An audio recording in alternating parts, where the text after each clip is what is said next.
جب عثمانی ترکوں کے پاس کوئی مہمان آتا تو وہ اس کے سامنے قہوہ اور سادہ پانی پیش کرتے۔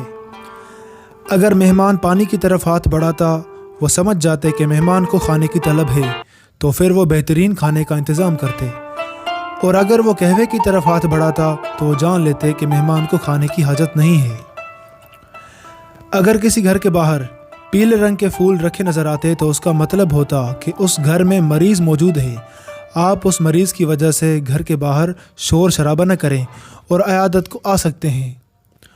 اور اگر گھر کے باہر سرخ پھول رکھے ہوتے تو یہ اشارہ ہوتا کہ گھر میں بالغ لڑکی ہے، لہٰذا گھر کے آس پاس بازاری جملے نہ بولے جائیں۔ اور اگر آپ پیغام میں نکاح لانا چاہتے ہیں تو خوش آمدید۔ گھر کے باہر 2 قسم کے ڈور بیل گھنٹی نما ہتھوڑے رکھے ہوتے، ایک بڑا ایک چھوٹا۔ اگر بڑا ہتھوڑا بجایا جاتا تو اشارہ ہوتا کہ گھر کے باہر مرد آیا ہے، لہٰذا گھر کا مرد باہر جاتا، اور اگر چھوٹا ہتھوڑا بجتا تو معلوم ہوتا کہ باہر خاتون موجود ہے، لہٰذا اس کے استقبال کے لیے گھر کی خاتون دروازہ کھولتی۔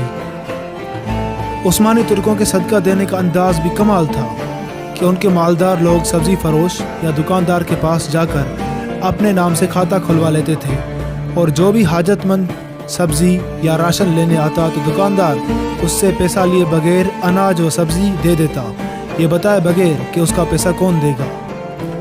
کچھ وقت بعد وہ مالدار پیسہ ادا کر کے کھاتا صاف کروا دیتا۔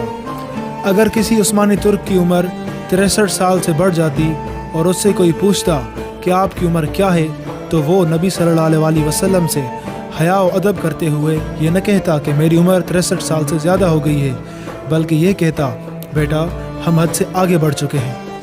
کیسا ادب تھا، کیسا عشق تھا ان لوگوں کا، کیسی بہترین عادات تھی ان لوگوں کی۔ یہی وجہ تھی کہ عالم کفر نے سلطنت عثمانیہ کے غداروں سے مل کر ٹکڑے ٹکڑے کر ڈالے۔